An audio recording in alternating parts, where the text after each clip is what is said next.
Hi, this is Dr. Virender Sodhi, and I am very happy to introduce my son Gunny Sodhi, who has a startup called Ayurveda. The Ayurveda is deeply situated in Ayurvedic medicine. This is Ayurveda was founded on the principle that your mind, your body, and your whole emotions and mental thing needs to be in balance.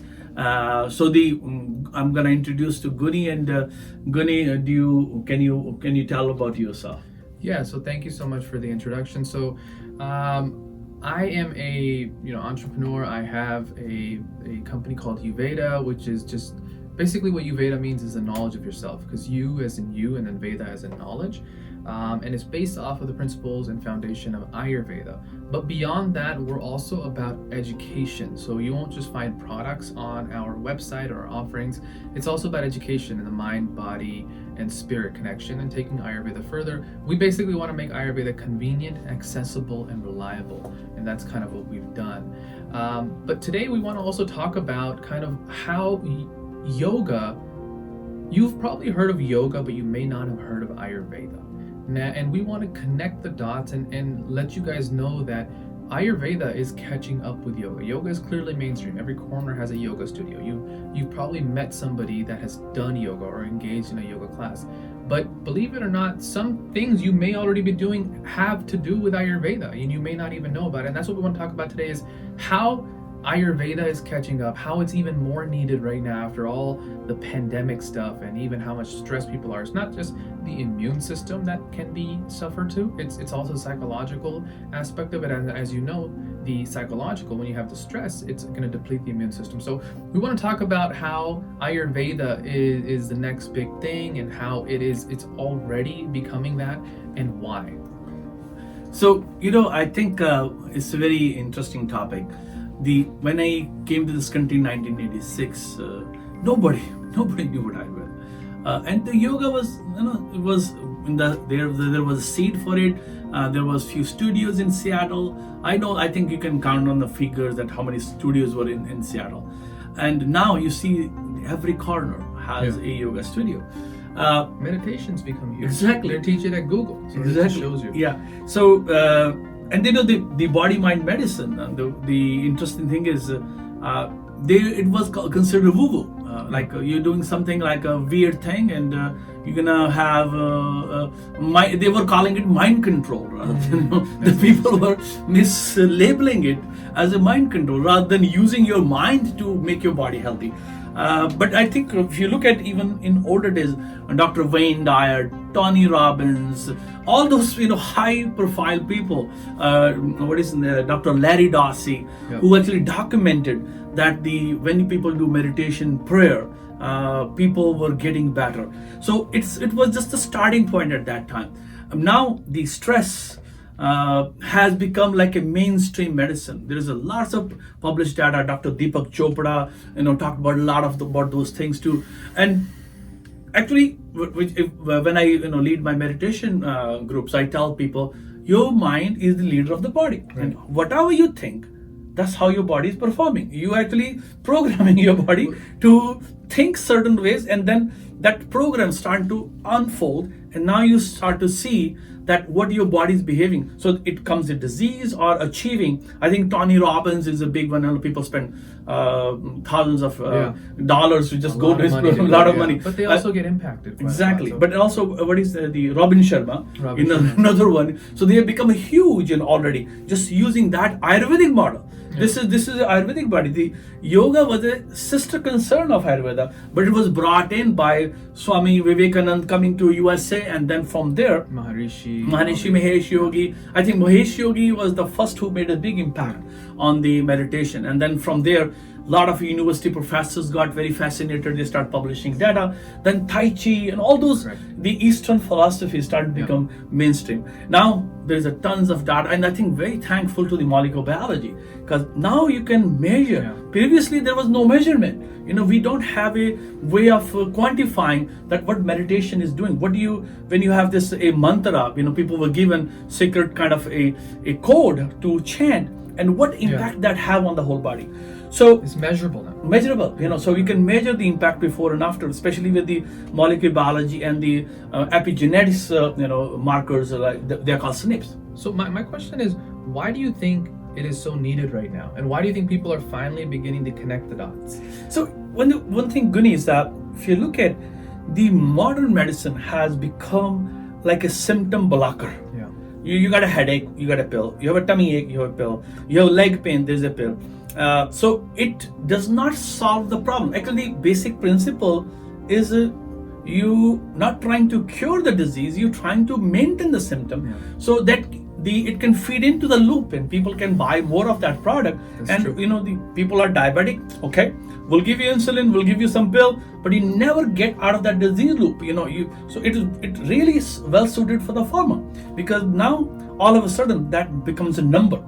How many million people we are treating, multiplied by X dollars, you have this many $1 billion. So simply the whole story of any disease drug you take. So the model of that completely failed, and people are sick of it now.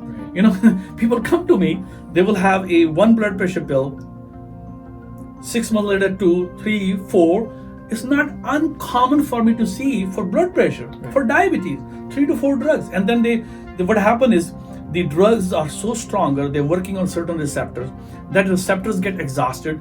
Now they have to find something else to help that process. So there was not a concept of mind, the exercise, although it's talked about like the first line of treatment for blood pressure and diabetes, even in AMA, in the American Medical Association, is exercise, stress reduction, nutrition, but nobody talks about it. No, but they don't define it. What does that mean? Exactly. Stress reduction. What does that mean? Like, some people think it's turns on TV and start doing that. So, and I think it also goes to testament. See, Ayurveda, the Ayurvedic model is also always around prevention. It's not. Ayurveda is like, okay, if you have a disease state, yes, we know what to do, and based on your constitution, there's X certain protocols that we can follow, but it's always been around the prevention model. Ayurveda is always about preventing disease from happening, but if it does, I always tell people that it's not just, you don't need Ayurveda when you're sick, or in a disease state. You need Ayurveda constantly because it prevents that from happening. But of course, if you have it, there's also things you can do. But that's the beauty of it. It's around the prevention. And I always get people that say, it's like, oh my God, is it hard to implement? Do I have to do drastic changes in my lifestyle? And the answer is no. It's around balance. You can still enjoy in certain things, but in balance. If you can take the example of your car, you have 4 tires typically on your car.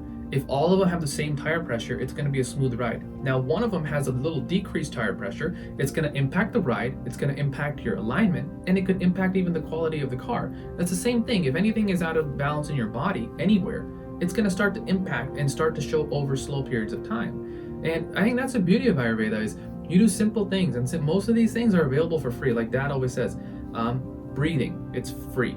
Meditation, you can go on YouTube, there's endless stuff you can find. And diet changes you can start making. And a lot of times people are confused because, what should I take for my body? Well, have you ever tried to listen to your body? Like, if you eat or drink something, your body will tell you if you like it or not. There'll be symptoms of acid, gas. You may mucus, be cough. You may be dehydrated if you are tired, fatigued. Yeah. Exactly. So listening to your body is the most amazing thing as well. But I think that's where Ayurveda really is beautiful. And I think I'm also seeing it on our side with the business as well, because younger and younger people, and a lot of these are professionals that really don't have the time, they are now taking the time to set aside 10 minutes to meditate. Read that book that's about self-improvement, or we'll get them there. Watch the diet. And there's this whole debate going around of, vegan diet, non-vegan diet. I don't want to get too much into that right now, because I think, but there's not one diet created for all. That's not how it works. Even the Ayurvedic model is, you're so unique. Supplements that maybe work for me may not work for him, or vice versa. So at the end of the day, I think that's what's beautiful about Ayurveda is, and it's a bright future. It really is. I think the more and more people that get on board, the more I would like to, maybe not the best use of word, but the fluff, like, it has a 5,000-year-old history. I mean, come on, it's got to be something validated. If it was phony, somebody would have blown it up by now. But it's validated. There's research behind it, and it truly does work. Yeah, so one thing which intrigues me, Gunny, is like several thousand years ago, you know, these scientists, the Ayurvedic scientists, they have looked at a herb and they exactly know what organ it's going to work on, amazing. where it's going to work, and what kind of disease it can. So I think what's going on in current sciences, like the current sciences, we do experiment in vitro, then we do in vivo, then we do in humans, the animals and the humans. So there is a different, but they kind of knew it. Now we're doing backward. Yeah. You know, the things which have been studied for several thousand years. So my God, it works. But let's try to dissect and see how it's working now. So that's we're looking at that data now. So whoa, there was a herb like we have so many hepatitis B patients which has been cured, and there is an Ayurvedic herb, Philanthus neruri or Philanthus amorous, which has been given in Ayurvedic medicine to help that process. And when we gave it, this patient became negative on hepatitis B. So many patients. So similarly, like a diabetic, like even the herbs were named after the activity they have. Like for example, in diabetes, we use a herb called Gymnema sylvester. In Ayurveda, they call it Gud Mar. Gud means sugar, Mar means to kill the sugar. Yeah. So like the names were designed regarding the use of that herb. And like a Brahmi, you know, is in a Centella asiatica, there is a 2 Brahmi which in Ayurvedic medicine we use, the Bacopa monieri. So Brahmi would equally, the main Brahma mean the beginning. Yeah. And it's considered for the brain. So like they have named them precisely according to what the activity of the herb is. So I think the one thing is like with the COVID-19, we all have found out that there is a huge gap. Yeah. You know, we are still scrambling and we're trying to find a vaccine which will cure. But I'm going to just share with you and at the audiences, I think there was just a paper published a couple of days ago that folks who has vitamin D normal, 97% of them did not get any hospitalization. There was published data, again from Israel, for around 8,000 patients. The folks who has vitamin D levels 21 or above, nobody got COVID. People who has 19 got COVID. People who has a 17 were hospitalized. So you can see from 21, 19 to 21, which actually that's not my normal. My normals are actually almost double than that one. Wow. And now again, look at what we have done. This is like the concept which has been very badly been manipulated. If you go out in the sun, you're gonna get skin cancer. You know, the vitamin D body makes free. Yeah. So Mother Nature has designed it to make you vitamin D free, and when we expose ourselves from 10 o'clock to 2 o'clock, body will make around 5 to 10,000 international units of vitamin D. And then, you know, in another stupidity which we have done, a lot of these times how the medical doctors are prescribing, you take 50,000 a week. That's not how the body makes it. Yeah. You know, you have to look at what the body's natural rhythms are. How much your body is manufacturing and when it's manufacturing. It's manufacturing in the early morning hour and it shuts off once the body has done its way of making the vitamin D. So much better to take in the morning rather than night. So, but it was a freebie, you know. In Washington State, I have tested more than 10,000 patients, and all of them except 5-6 patients were low, very low, and as low, even I was low, 4. I think your mom was 7. So we had a low vitamin D because I come to the office 8 o'clock, and I'm sitting there inside, so 6 o'clock. I don't have sunshine, and plus, in living in Washington State, we don't have a lot of sunshine anyway. Natural so, exposure. out of these 10,000, but 6 patients were normal. Only 6 patients. And you know what? Who those patients were? They were all postal workers, and now you figure it out why they were, because they are usually in the short. They have the arms and the legs, and you know, so they're level 40 to 50 even in Washington. Only 6 patients.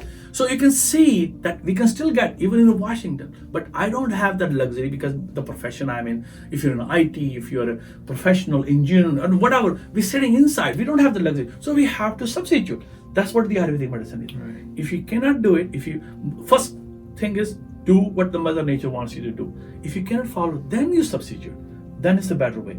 So I think, you know, the idea of Ayurvedic medicine is amazing. You start with your mind, then the food chain, breathing. Sorry, actually we'll go to second. Breathing, free medicine. And most of us, we don't breathe. We live in the boxes, you know, like we are closed in small spaces. And in the mother nature, we are supposed to be breathing tons of oxygen. A lot of it, yeah. And then the exercise and the activity level, we have buttons now rather than using our legs or But arms. also what you're saying is, think about it, all of that is connecting back to the mind, Exactly. right? Because Exactly. more oxygen you get, more breathing, the more exercise you get, all connects back to the mind. Exactly. And you have to think about it. Why is that so important? Well, Deepak Chopra says, if the mind can believe it and conceive it, the body will follow. Exactly. And that's where disease also originates in the mind. Yeah. I think you told me that sometimes your cancer patients, they're already 51% already convinced they have cancer just by the diagnosis. Yes. And that belief is so solid that their body begins to imitate that disease state. And to reverse it becomes difficult unless that belief can be broken. So just think about how powerful the mind is. And I don't have to explain this to you guys. I mean, you guys have probably already seen it. People that have been told they're paralyzed the rest of their life, they don't believe that diagnosis and they're able to walk again. So your mind is a very powerful thing. And I think in the Gita, they said that the mind can be your best servant or your worst enemy, and you get to pick. So this is super important, and I think as Ayurveda is spreading, it's also talking about that as well, and simple things. I know meditation is becoming mainstream now, Exactly. and thanks to a lot of people that are doing it. But it's true, and everything is connecting back to the mind. So I think you were on exercise. What else would you consider? So the chain which we are missing a big, and we have created a big disaster for us, is the food chain. Yeah. And then what I call is even health food junk, like you see all the cereals, which was not part of our diet, should have never been 40, 50 years ago. Yeah. Now if you put the food on the shelf, you have to put preservative. We have bacteria inside us, and so if the food on the shelf is not going to be destroyed by the bacteria, that means those bacteria were good for us, because I have a tenfold bacteria than my body cells. So we have created a big problem. Then we put chemicals, then we put pesticides, insect coloring, all those. This is not Ayurvedic. The Ayurvedic medicine is very simple. Follow the laws of Mother Nature. Breathe according to, wake up with the time clock, with the sun and moon cycle. And thus we messed up that one too when we got this light one. So we got really big mess of that one. And then we don't sleep at night. And then we have PDAs and the cell phones and the television. We are going to bed 1 o'clock, 2 o'clock. The cortisol levels are staging up. Then we have a difficulty getting melatonin and serotonin.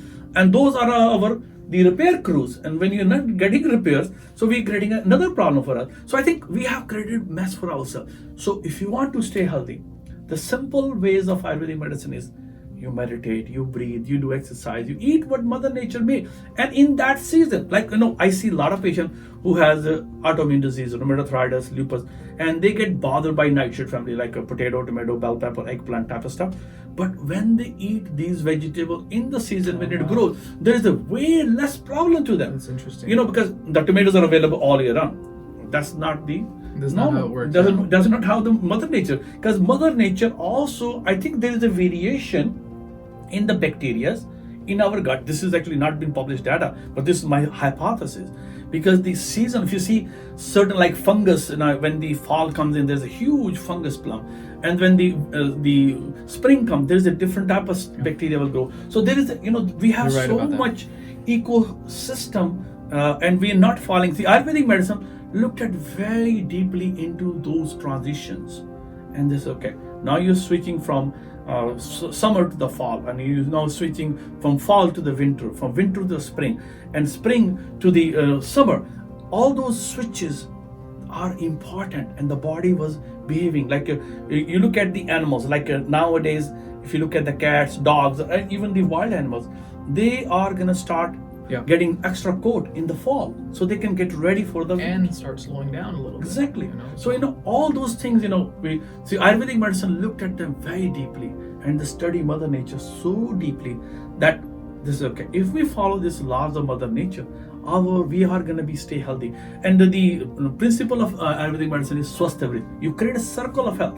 It's not a pill, it's not a supplement, it's not a one thing which will make you healthy. You have to create a circle. Correct. Sleep cycle, breathing cycle, exercise cycle, diet, sexual cycle, diet. There's so big, all those impact has to be done so to get healthy. And most of us, we're looking for some pill which will fix, and there's no pill.